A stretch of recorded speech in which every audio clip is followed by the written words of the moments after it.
at the end of the previous Parsha, Rivka tells Yaakov to go running away because Esau's upset about Yaakov stole the bracha. She goes to Yitzchak and tells Yitzchak, I don't want Yaakov marrying any of the women here.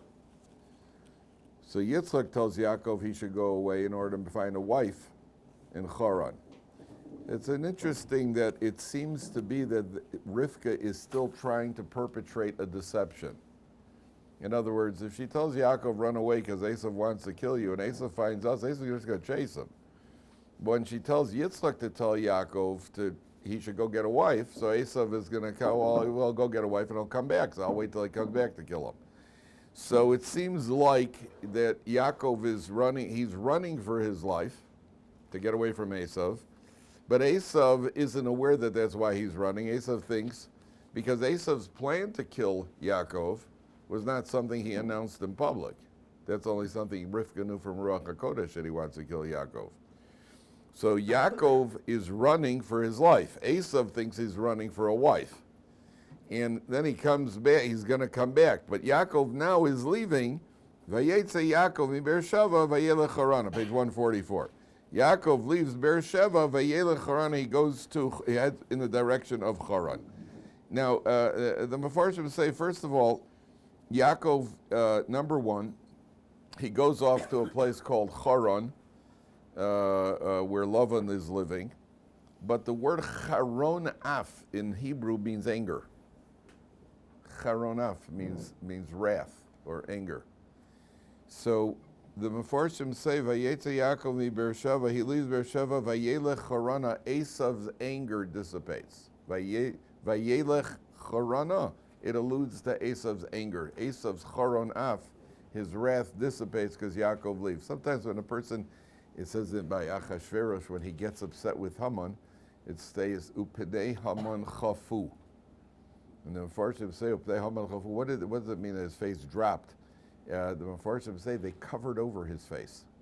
They covered Haman's face with a cloth. When Achashverosh at the banquet, when Esther says Haman's the one trying to kill us, and Achashverosh goes ballistic, so they cover Haman's face, because sometimes in life, if you're upset with somebody, the best thing is they get his face out of there. Okay, when you see that your face is irritating me. Just seeing you, get out of, did your mother ever say to you, get out of my sight? That sort of thing. Just seeing you is getting me upset. Get your enemy out of here. So Yaakov leaves, Esau calms down. That's what it alludes to. But you got a much bigger question here.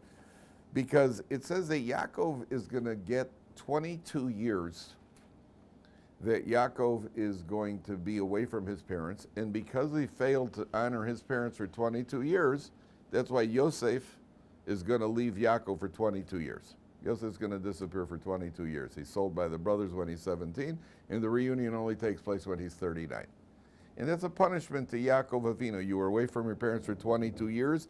You should have come back sooner for whatever reason that Yaakov's taken the task for it, but you're going to get you're taken to task. Gabe wants to ask that. How was it exactly that he failed to honor his parents?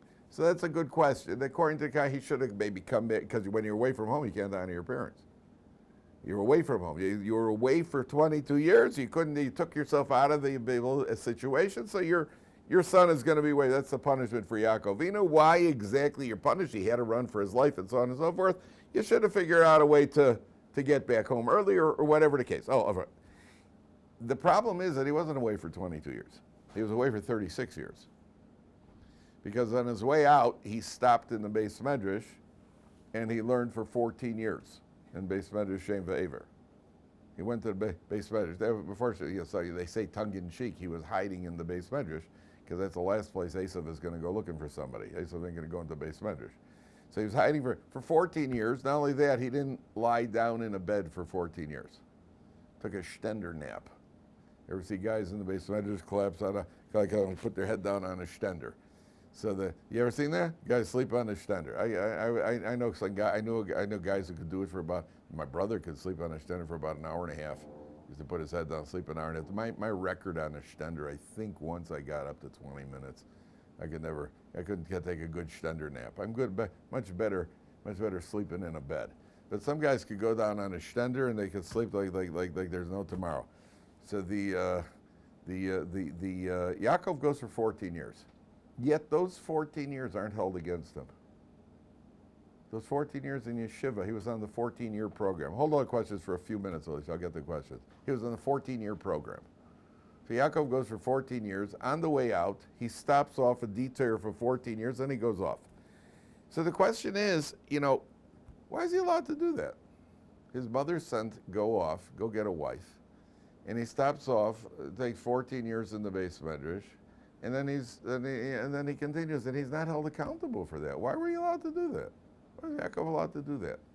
The answer is that if you were going on a trip, if you told me, let's say you tell your parents, you're going on a trip to Africa.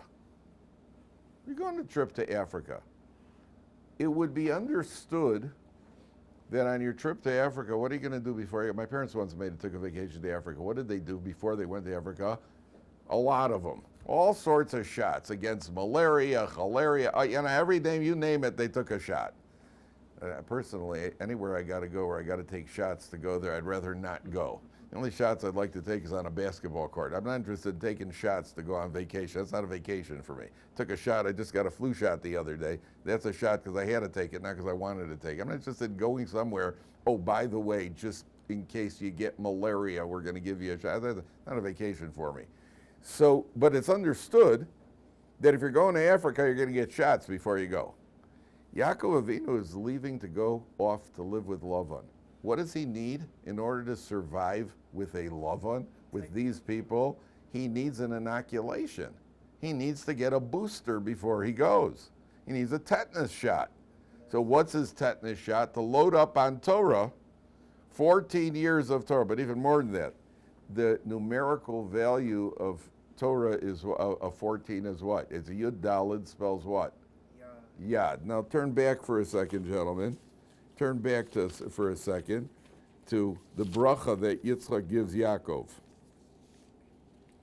on page 138.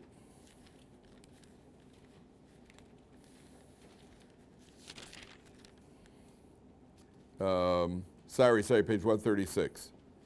136, 5 lines from the bottom.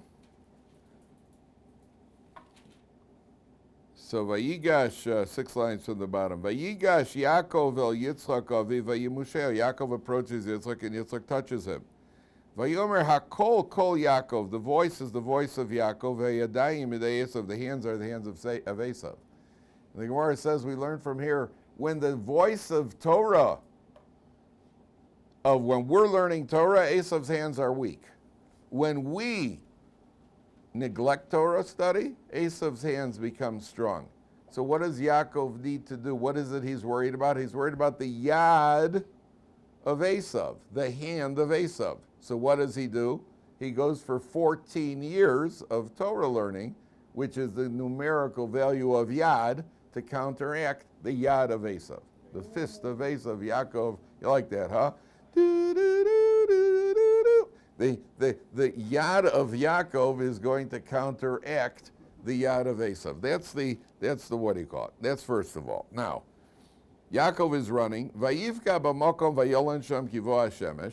Yaakov goes. The sun is setting, and he's out in the wilderness. And I understand he's heading up towards what we call modern-day Syria, out running through the wilderness from Beersheba.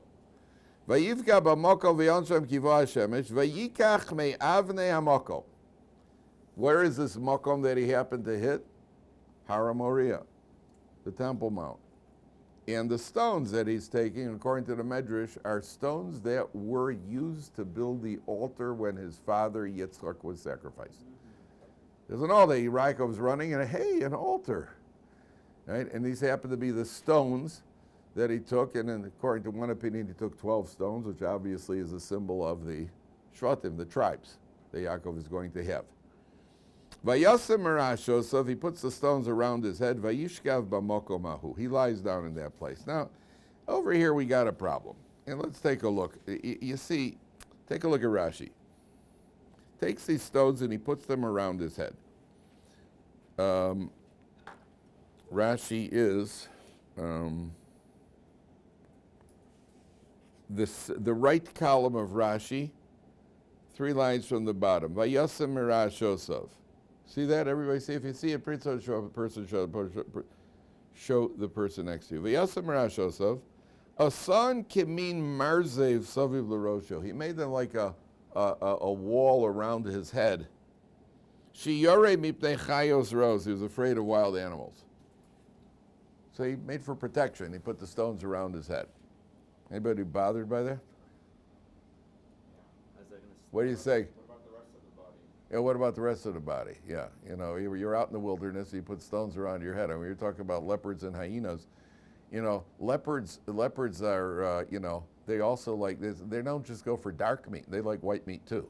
You know, it's not like, oh, my head's protected. Oh, darn it, his head's protected. I'll forget it. Let's go, fellas. Let's go get something else. You know, we'll go look somewhere else. You know, there's some good thigh meat over there. You know, what good is that going to do? You're putting stones around your head. What good's it going to do? By the way, the stones, what does the Medrash say? The stones all melted into one. The stones melted into one. We took separate stones and they all kind of, one opinion is that they were fighting with each other.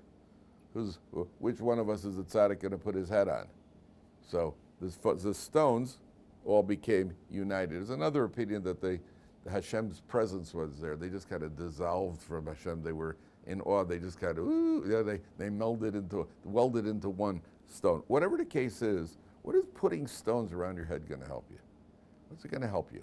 It's going to keep the dreams locked in. Ooh, not bad. Keeps the dreams locked in. He hasn't gotten to the dream yet, though.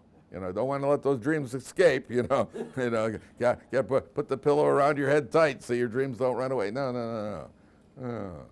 What is it stones putting around the head? There are a couple of ideas. Idea number one is it's a rule in life.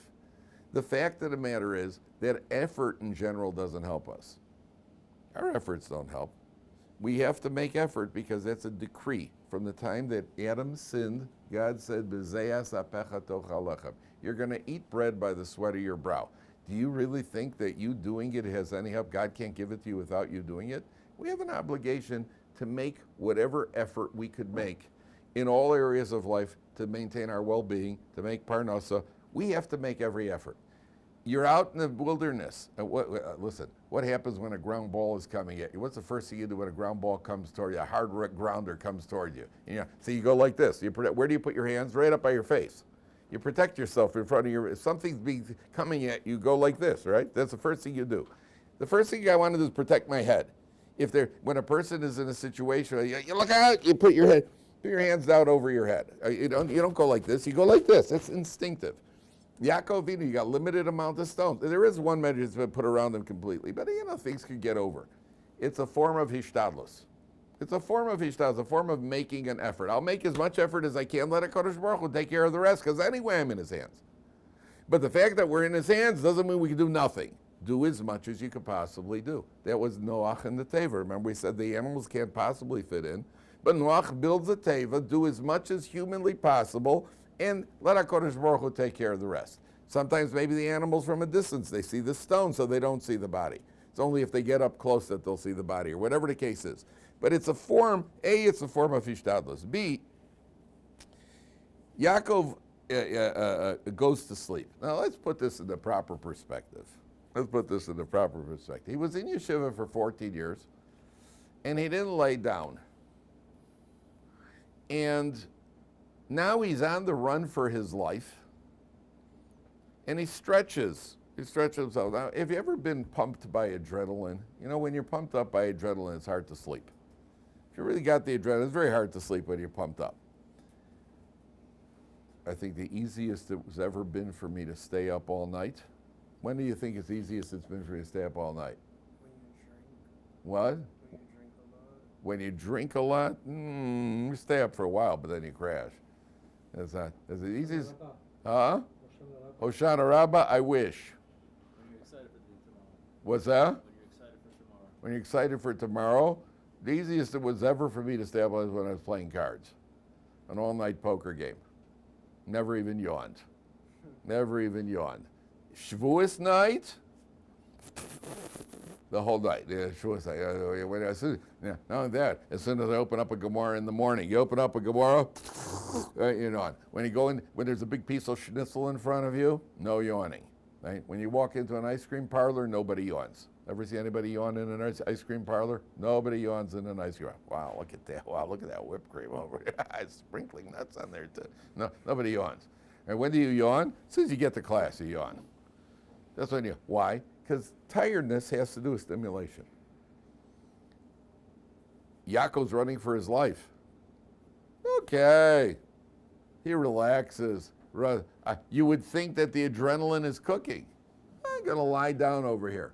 When he's in yeshiva for 14 years, he's still pumped up. He doesn't even need to lie down in the bed. Takes a stender and he keeps on going. Takes a stender and nap and he keeps on going. How come they don't have windows in casinos? How come they don't have windows in casinos? You better not know this, by the way. You should only know it because I'm telling you. That should be your source of information. But the fact remains they don't have windows in casinos. Why not? Because people in casinos are, there's no clocks. No clocks, no windows. Because, time stand, as long as you're, what do you call it, that's we're good to go. The more stimulated a person is, there was once a president of the United States who only slept 4 hours at night. They ask him, why do you only sleep 4? He says, because when I'm sleeping, I'm not the president. It's good to be the president, apparently, because then you get to bomb people, okay? And you get to make all sorts of decisions. Apparently, it's fun to be the president. I don't want to be the president because I want to see what those secret rooms are down in the White House, play hide and seek in the White House. That would be good. Plus, what's it called, the plane? What's it called, Air Force One? That would probably be pretty neat. They have to fly and not eat airline food. That would be good. But other than that, apparently it's a rush to be the president. Yaakov Avinu is teaching us that Torah, you can get that rush from Torah. How do you like that? How do you like that? Did you ever see the world was created with 3 letters, Shin Dalid Yud, Shakai, we pronounce it. Shin Dalid Yud. We don't say it, we pronounce it as a kuf, Shakai. And the Gemara says, why is it called Shakai? She'omar le'olomo dai. Hashem said to his world, that's it, enough. Die. Sufficient, don't expand anymore. And what that means is that the physical world is limited. Theoretically, if you're a sightseer, you could see everything there's worth seeing in the physical world.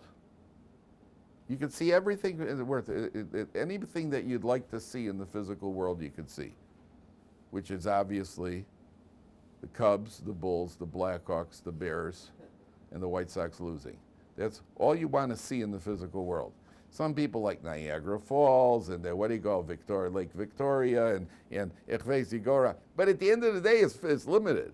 The only thing that's not limited is Torah. Torah is unlimited. It's unlimited. That means that a person can theoretically be so pumped with amazement that you can learn Torah to the point that there's no end to the amazement. The adrenaline, there's an adrenaline rush in Torah. How did Reb Chaim Kanievsky stay up all night, night after night, learning Torah on 1 hour sleep or 2 hours sleep? It wasn't like his eyes were dripping. He was just so excited about Torah. It's like a kid watching a football game. Effortlessly, because you've gotten to the point that you're so energized by it, you're so excited by it, that the Torah, that's what Torah does for you. That's what, I don't know if you ever saw, they used to have a, what's it called, before the bigger, this was a Game Boy. My kids used to play with the Game Boy. So there was something called Mario, then they had something, Mario. I just remember this little Italian kid. And my kids would be playing with it. I didn't like it because A, I wasn't good at it. B, I got dizzy doing it. So one time, once in a while I'd fiddle around with it. So I'm fiddling around with Mario it's called Mario Worlds. That's what it calls. I'm fiddling around with this, and I'm doing better than I'm normally doing, and all of a sudden he goes through a door. And all of a sudden I hear like that, and he went through a door. So I called my kid, my son was 9 years old. I said, you gotta get over here, what just happened? So he said, you finished the first stage.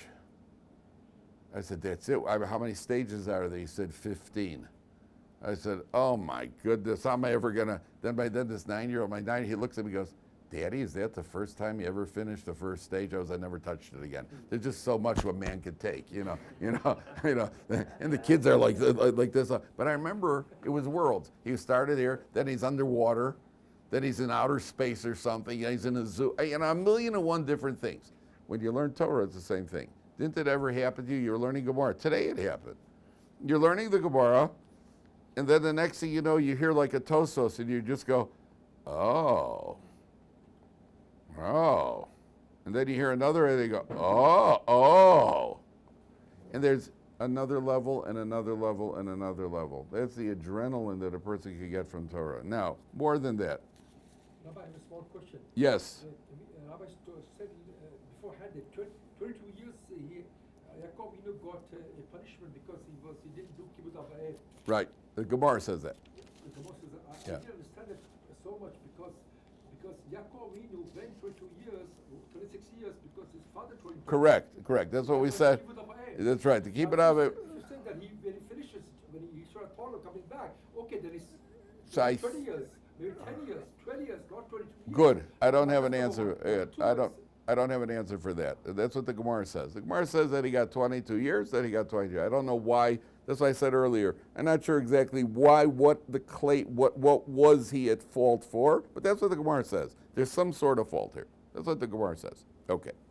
Now, Yaakov Avinu goes to sleep. And this is really a remarkable insight. I heard this from Rav Zev Leff. Why does he go to sleep here? Why does Yaakov go to sleep? Now specifically, you're running away from Esau. The answer is that sometimes in life, we'll go back. You drink on Purim. There's a minute we get drunk on Purim, or we drink on Purim. You drink more than you normally do. A lot of people actually get drinking. You get to the point where you're inebriated. We'll call it inebriated. So, what's the point? What's the point of drinking on Purim? Among other, obviously we're supposed to celebrate. And it commemorates the fact that the miracle happened when there was a banquet with wine and Esther and Mordechai and Achashverosh and so on and so forth. But I once heard an explanation. I think Rabbi Gottlieb said this years ago. A Torah Jew, in the course of the year, we're working on ourselves, learning Torah, we're learning Musar, we're davening, we're trying to work, we're trying to grow as people. When do you have a chance to test what's been genuinely internalized? How do we ever test it? I know I'm working on it. How do I know what's actually been internalized? So one of the testing grounds is when a person is inebriate, when a person's drunk. So then let's see what comes out.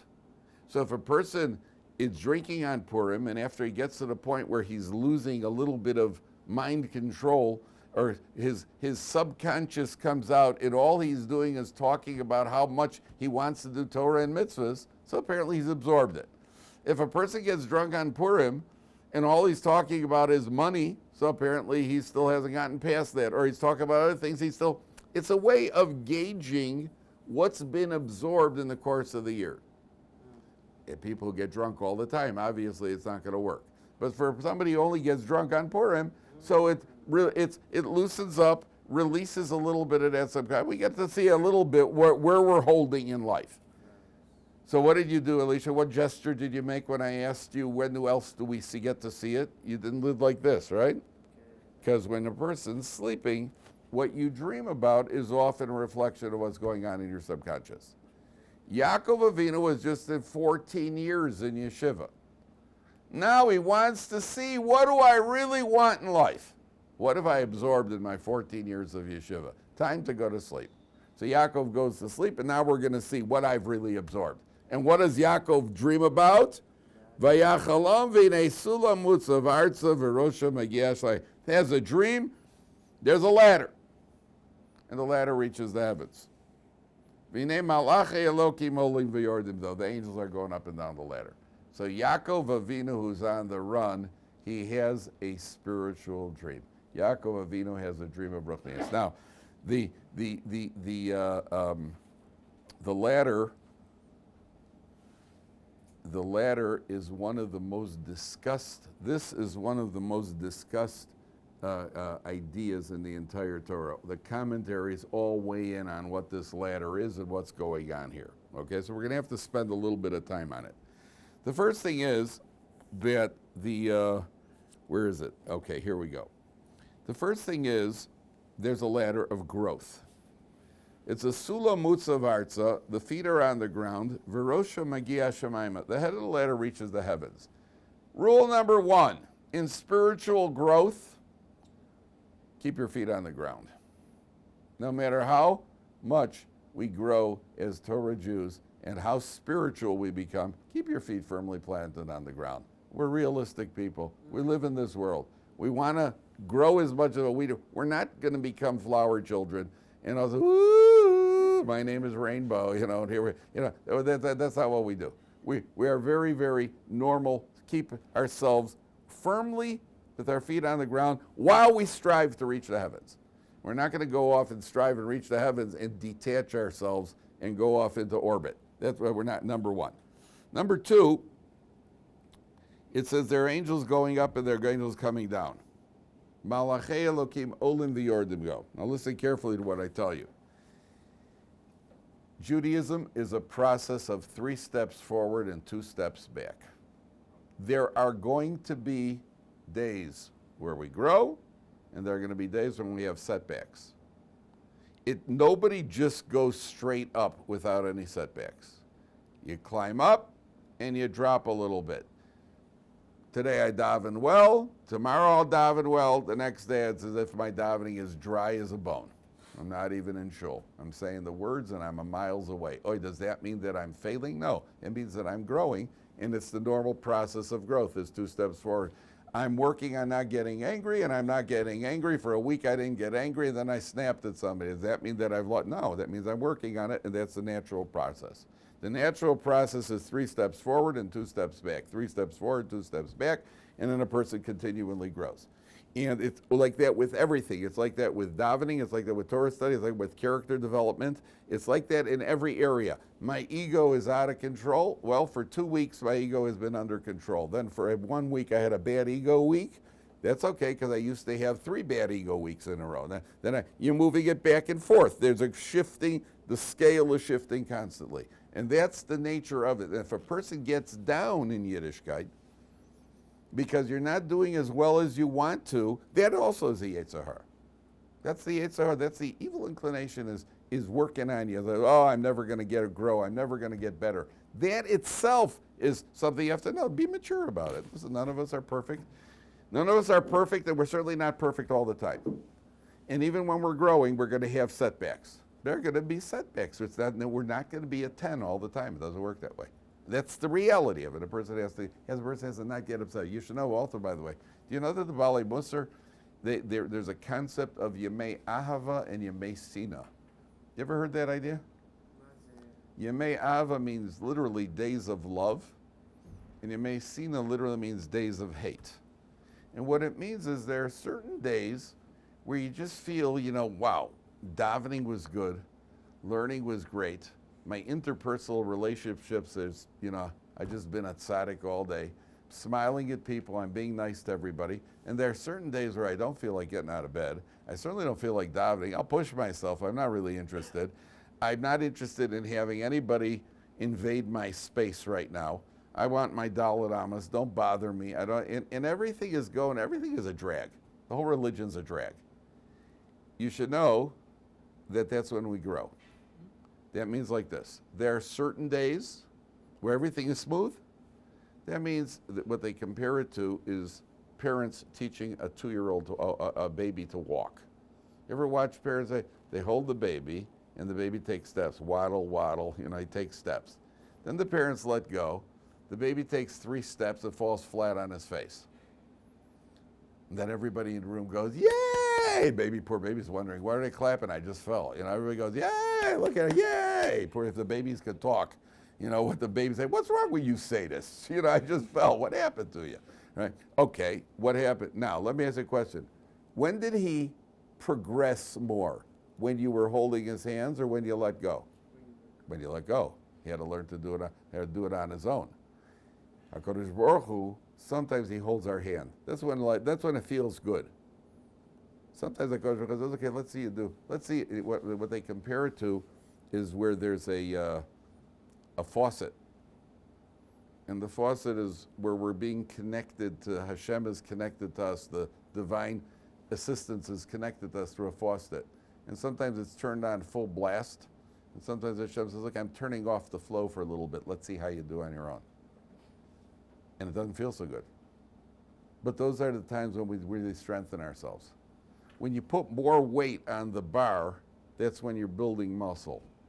When it's easy, you're not building muscle. When you put more, right, that's when you're building muscle.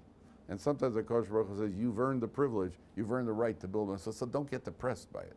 Don't be upset. You know, I don't feel like learning today. I don't feel like davening today. I don't feel like being generous today. Good. Now let's see how you do when you don't feel like it. When you do feel like it, that means that Kodesh Baruch Hu is holding our hands. He's helping us along. But sometimes he detaches. Huh? Could he ever be both? Could it be the person himself making himself be excited to do the... We have to work through and try to develop this. Sometimes if you work through, then you'll get that Siyata D'Shmaya. Do we know it's us and not Hashem? We don't know. We still have to do the best we can under all circumstances. That's at the end of the day. Somebody once said to me, "Now, Mashiach is supposed to come in the 6,000th year, by the 6,000th year." Somebody said, "What if he doesn't come in the sixth? Now it is the morning of the day after year 6,000, and Mashiach is still not here. Then what are we going to do?" I said to the guy, "We're going to get up and we're going to put on tefillin and we're going to go to Minyan. We're going to do the exact same thing, and we're going to just wait." That's what we would do. Here too, person has to just do the best you can with what you got under the circumstances. Okay, now idea number 2. Idea number 3, why is there a ladder? Why not an elevator? Or a pole, the bat pole? You know, why is it a ladder? What does a ladder represent? What's that? Climbing. One rung at a time. A ladder has rungs. Right? Why is there a ladder? One. What's that? Improving? Correct. Improving. One rung at a time. One level at a time. Climb up one level at a time. Because if you climb too much, then a person inevitably falls. And a person has to be realistic about what their level. On the one hand, it's a ladder. On the other hand, it's a ladder. And it's a ladder of one rung after another rung after another rung. Now, here's where one of the most common misconceptions. How wide was this ladder, gentlemen? What are you picturing the ladder? Let me ask you, what ladder are you picturing right here? A wooden. Yeah, like one of those fireman ladders that goes up real high. You know, it goes up real high in the air. Sometimes it's like those cherry pickers that they have the guys standing to fix the electric lights and that sort of thing. It looks like a ride at an amusement park. Up and down, up and down. And now you got this ladder, this fireman's ladder, which has 4 different sections, and when it opens up and opens up and opens up. Okay. That's sometimes how they draw it in the books also, in kids' books. Do you know how wide this ladder was? Anybody want to take a guess? According to the Gemara, it says, Malachei Elokim Olim v'yordim bo. Olim means 2 angels side by side are going up. V'yordim and 2 angels side by side are coming out. Olim is plural. What's the least plural? When you say plural, what's the least number of a plural? 2. So Olim is 2 are going up. Yordim are 2 are coming down side by side. Each angel is 2,000 parsaos wide. About 2,000 miles. Call it 2,000 miles. Yeah, we don't picture angels like we picture angels, a little Tinkerbell, coming in, with the ding, little angel fluttering in. The ladder is 8,000 parsaos wide. 8,000 parsaos wide means it's wider than the entire world. What's that? Double helix, yeah, that sort of thing. Yeah, that's what we're picturing. The ladder is 8,000 parsaos wide, which the Gemara says is wider than the entire earth. What does that mean? Why does Yaakov see such a wide ladder? Why such a wide ladder? We don't picture ladders like that. What's that? He's the strongest guy in the world, but his dreams aren't the strong. He's having a dream over here. Why a ladder that's 8,000 parsos wide? Anybody got an idea? What do you say? It shows perhaps the stretch of God's reach, Ooh, very good, Saul. The stretch of God's reach, which means what? that it covers the entire world. Well, you're right, which means what? You're right, and therefore what? You're 100% right, and therefore what? Therefore, no one in the world has an excuse not to get on the ladder. Oh, That's right. Nobody could say, it wasn't available to me. Because that ladder, like Saul says, it's the stretch of God's reach is over there. What does that mean? That means that a man intuitively, instinctively can be aware that there's a God, unless you're really obstinate. Unless you're really obstinate, you know as well as I do, there's a God running the world. And since there's a God running the world, you should have gotten on that ladder of spiritual growth. And if you didn't, it's your fault. Don't say it wasn't accessible to you. Even the what do you call it, in the farthest islands, everybody knows, everybody senses there's a God. And you should have gotten on the ladder of spiritual growth. And a person can never come up and say, well, I didn't know. You didn't know? Where did you live? Well, I lived in Pittsburgh. Oh, you didn't know? Did you see those funny Jews with the black hats? Yeah. Why come you didn't go and investigate? You went to Tibet to investigate over there. You were off in Japan investigating religion over there. What about those funny Jewish guys in Pittsburgh? How come you didn't investigate over there? What about in Borough Park? What about in London? You didn't see a bunch of Jews in Golders Green? You didn't see a bunch of Jews in New York and in Lakewood? How come you didn't investigate that? You could have if you wanted to. You could have. Nobody has an excuse. Nobody has an excuse of not have gotten on that ladder. Why didn't they get on the ladder? Because most people, why is it that, when I was in high school, so in the non-Jewish teachers in my Yeshiva high school, the secular teachers where we had Limudei Chol, almost every non-Jewish teacher wore a yarmulke when they taught us. The secular Jewish teachers, almost none of them did. Isn't that interesting? Why? Some did, a couple did, but most didn't. Why? Because for the non-Jew, what do I care? I'll put on a beanie. I'll take it off when I leave. It means nothing to me. The Jewish teacher who's secular, one second, if I put on a beanie, that means I'm conceding that you're right. And I'm not going to do that. I don't wear beanies. I don't wear yarmulkes, that sort of thing. Wrong. It was available. You have no excuses. That's the ladder. Okay, we'll stop here, gentlemen. We'll continue tomorrow. There's a lot more to say about the ladder.